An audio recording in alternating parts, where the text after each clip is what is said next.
اونچائی پر چڑھنا انتہائی مشکل سے 2 قدم لیے تھے کہ تیسرے قدم پر اس کے پہلو کے درد نے اسے نیچے بیٹھنے پر مجبور کر دیا۔ یس یس یس، ہو گیا ٹریک ہٹ، میرا مطلب عکس کی لوکیشن ٹریک ہو گئی ہے۔ ان کی انگوٹھی میں لگا ٹریکر ٹریس ہو گیا۔ یہ دیکھو، یہ رہی لوکیشن، کراچی کی حدود سے تھوڑا سا آگے کی طرف لوکیشن شو کر رہا ہے، پر میرے حساب سے یہاں کوئی زیادہ آبادی نہیں ہے۔ یہ کہتے اس نے لوکیشن سب کے موبائل پر بھیجی۔ وہ لوگ عکس کی گاڑی والی لوکیشن پر آئے ہوئے تھے جہاں پہلے سے پولیس اہلکار کھڑے اپنا کام کر رہے تھے، پر بدقسمتی کہ اب تک کچھ نہیں پتہ چل سکا تھا۔ غازی کی بات سنتے 1 سیکنڈ لگا تھا اور وہ پچھلی کسی تیزی سے سیٹ پر بیٹھ کر گاڑی سٹارٹ کر دی۔ ساتھ ہی غزوان اور غازی بھی جلدی سے سیٹ پر بیٹھے تھے۔ چند ہی لمحوں میں سڑک پر گاڑیوں کا طوفان برپا تھا۔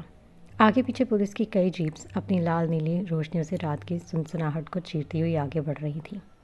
ان کے درمیان شانزل کی جیپ نمایاں تھی، جبکہ ان سب سے آگے ان تینوں کی گاڑی تھی جو دیان چلا رہا تھا، جو اس وقت ہواؤں سے باتیں کرتی سڑک پر ایک حشر کا سا سما پیش کر رہی تھی۔ رات کی تاریکی کو چیرتی گاڑیوں کی قطاریں سڑک پر دوڑتے ایک سنی خیز منظر پیش کر رہی تھیں۔ گاڑی کی رفتار اس درجہ انتہا پر تھی کہ پہیوں سے چنگارا چھوٹتی نظر آ رہی تھی۔ اسٹیئرنگ وہیل پر رکھے اس کے ہاتھوں کی ابھرتی نیلی نسیں، چہرے پر چٹان کسی سختی اور تنی ہوئی کنپٹیوں کو دیکھتے ایسا لگ رہا تھا کہ جیسے وہ وقت کو روند کر بس عکس تک پہنچ جانا چاہتا ہو۔ دوسری طرف سے ابان اور اقسم بھی نکل چکے تھے۔ ابان کی اسپورٹس بائک انتہائی حد تک تیز تھی، لیکن اس وقت ان سب پر صرف ایک ہی جنون سوار تھا کہ بس کسی بھی طرح پلک جھپکتے عکس کے پاس پہنچ جائے، کیونکہ اب ڈر اور بڑھ چکا تھا کہ دشمن کو خبر ہو چکی تھی، وہ چوکنا ہو گیا تھا، اور اس خوف میں بہت کچھ غلط بھی ہو سکتا تھا جسے سوچنے کی بھی ان میں سے کسی میں ہمت نہیں تھی۔ اگلے 10-15 منٹ میں وہ لوگ کراچی کی حدود سے باہر آ چکے تھے۔ دیان کی تیز رفتار گاڑی جو سڑک پر چلتی اسے بھی تیز گاڑیوں کو پیچھے چھوڑتی آگے بڑھ رہی تھی۔ دیان کے یکدم بریک لگانے پر ایک مقام پر ٹائروں کی تیز چرچراتی آواز کے ساتھ جھٹکے سے رکی تھی، کیونکہ غازی نے جو لوکیشن ٹریس کی تھی وہ ایگزیکٹ اسی جگہ کی تھی۔ اچانک اس افتتاحات پر باقی سب کی گاڑیوں کو بھی بریک لگانا تھا، اور متواتر بریکوں کی آواز نے فضا میں سنسنی پھیلاتے ماحول کی خاموشی میں ایک سنسناہٹ سی پیدا کر دی تھی۔ ایک جست میں گاڑی کا دروازہ کھولتا دیان باہر نکلا اور اس کے ساتھ ہی باقی سب بھی گاڑی سے باہر آئے۔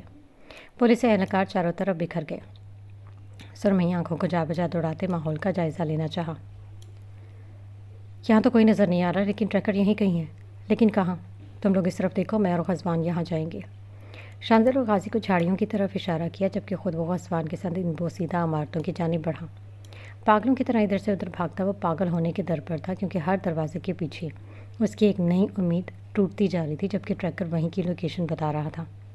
دیان، اپنے پیچھے دیکھو، غزوان اس کے پیچھے کی طرف گرتی دیوار چیخا۔ اس اچانک افتتاح پر اسے کچھ سمجھ نہ آیا اور دیوار کا کچھ حصہ ٹوٹتا اس کے کندھے پر آ گرا۔ غزوان دوڑتا ہوا اس کی سمت پڑا۔ ٹھیک ہو؟ اس کے کندھے پر دیوار سے کا ٹکڑا پیچھے کرتے پوچھا۔ ٹھیک ہوں میں، یہ کہتا اس کا ہاتھ جھٹکتا باہر نکل گیا۔ ابھی اسے کسی چیز کی فکر نہیں تھی، یہاں تک کہ آس پاس موجود ان لوگوں کو بھی نہیں جن کے وہ اس قدر بے حد اعتنائی سے پیش آ رہا تھا۔ غزوان سر کو دائیں بائیں ہلاتے اس کے پیچھے ہی نکلا۔ عمارت سے باہر آتا وہ ادھر ادھر دوڑتا، وہاں کا ایک ایک کونا چیک کرتا، جنونی ہو رہا تھا۔ کہاں ہیں آپ عکس؟ چیختا وہ اپنی برداشت کھو رہا تھا۔ اکثر و ابان بھی پہنچ چکے تھے۔ ابان شانزل کے پاس جھاڑیوں میں چلا گیا تھا، لیکن سب بے سود، کچھ نہیں ملا تھا اب تک کسی کو۔ جبکہ اکثر نے دیان کے پاس آتے اس کے کندھے پر ہاتھ رکھا۔ اس کے ہاتھ رکھتے پر دیان نے سرخ ہوتی آنکھیں مقابل کی جانب اٹھائے۔ میں چھوڑوں گی نہیں اس ڈپٹی کمشنر کے بیٹے کو، اور جو کوئی بھی اس کے ساتھ شامل ہے مجھ سے کوئی اچھی امید مت رکھیے گا، پر بات کروں گا اسے۔ ماتھے پر انگنت شکنے، سرخ ہوتی سرمئی آنکھیں، تنی ہوئی کنپٹیاں، اس کی آواز کی سختی اور بکھری بکھری حالت کہیں سے بھی اقسم کو کسی اچھے پیش خیمہ کی طرف اشارہ نہیں کر رہی تھی۔ اقسم نے کچھ نہیں کہا۔ اس طرف بھی کچھ نہیں ہے، یہاں تو کسی کے پرندے کے ہونے کا بھی گمان کرنا مشکل ہے، کجا کے انسان کا۔ آخر کہاں ہو سکتے ہیں؟ کہیں ہمیں گمراہ تو نہیں کیا جا رہا؟ ابان باہر آتے اپنے کپڑے جھاڑتے بولا۔ نہیں، عکس کی انگوٹھی کے ٹریکر کا خود عکس کو بھی نہیں پتہ ہے، اس کا صرف مجھے اور شانزل کو پتہ تھا، تو یہ ممکن نہیں، وہ یہیں کہیں ہے، دیان نے کہتے ہوئے نظریں گھمائیں۔ وہ وہاں دیکھو، وہ دیکھو، وہاں ایک گھر نظر آ رہا ہے، وہ آخری جگہ جو ہم نے چیک نہیں کی۔ دور جھاڑیاں کراس کر کے دوسری طرف ایک بڑا مگر خستہ حال گھر نظر آیا تھا۔ ایک لمحے کی دیری کیے بنا وہ تیزی سے اس کی طرف دوڑا۔ اسے بھاگتے دیکھ وہ سبھی اس کے پیچھے بڑھے تھے۔ وہاں جھاڑیوں کے پیچھے لال اینٹوں سے راہداری بنائی گئی تھی جو دور اس پار اس گھر تک جا رہی تھی۔ وہ دوڑا تھا تیز رفتار سے، جیسے اثر قدم رک گئے تو سانسیں بھی تھم جائیں گی۔ جیسے جیسے وہ آگے بڑھتے جا رہے تھے انہیں وہاں سے کچھ قدموں کی آہٹیں سنائی دے رہی تھی، اور کچھ آگے بڑھنے پر کچھ چہرے بھی سامنے آئے تھے۔